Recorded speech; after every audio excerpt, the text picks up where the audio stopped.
Hľadal som, ako po ceste beha kačička s malým. Zastal som a v kanáli som videl, že sa pohybujú ďalšie malé.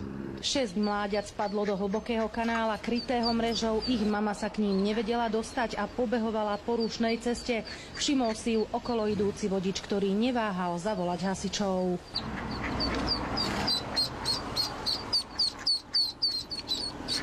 Za mamičkou. Moje, aké si rýchle.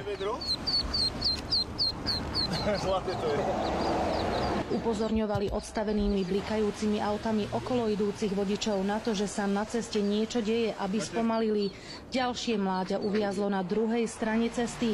Hasiči liezli do kanála popri autách, ktoré cestou prechádzali. V premávke si tak museli dávať pozor aj sami na seba.